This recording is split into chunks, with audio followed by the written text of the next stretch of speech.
قرآن مجید کا مکھی کے بارے میں حیرت انگیز چیلنج۔ اے لوگو، ایک مثال بیان کی گئی ہے تو اسے کان لگا کر سنو۔ بے شک اللہ کے سوا جن کی تم عبادت کرتے ہو وہ ہرگز ایک مکھی بھی پیدا نہیں کر سکیں گے، اگرچہ سب اس کے لیے جمع ہو جائیں، اور اگر مکھی ان سے کچھ چھین کر لے جائے تو اس سے چھڑا نہ سکیں گے۔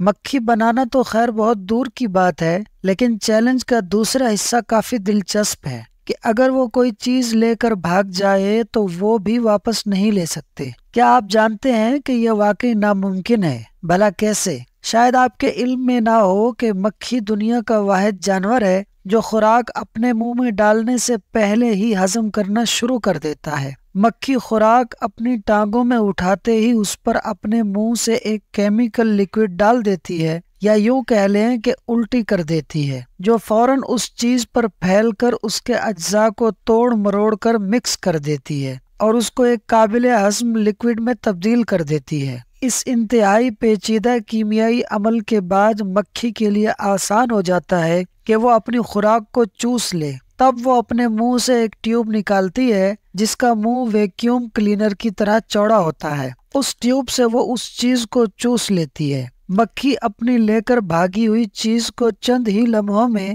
کسی اور چیز میں تبدیل کر دیتی ہے، جس کو دنیا کی جدید ترین لیبارٹریز اور سارے سائنسدان مل کر بھی اپنی اصل حالت میں واپس نہیں لا سکتے۔ بلکہ اگر مکھی ان سے کوئی چیز لے کر بھاگے تو یہ تو اسے بھی اس سے چھین نہیں سکتے۔ یہ قیامت تک کے لیے اللہ کا چیلنج ہے، اللہ کا انکار کرنے والوں اور تمام جھوٹے خداؤں کے لیے۔ سبحان اللہ۔ واقعی دوستو، قرآن کا ایک ایک لفظ ہزاروں راز کا حامل ہے۔ بس ضرورت ہے تو صرف اس امر کی کہ ہم مسلمان قرآن کو پڑھنے اور اس پر عمل کرنے والے بن جائیں۔ اللہ پاک ہمیں سچا مسلمان بنائے، آمین۔ دوستو، ویڈیو اچھی لگی ہو تو لائک اور شیئر کر دیں، اور فاسٹ سنو یوٹیوب چینل کو سبسکرائب کر دیں۔ شکریہ۔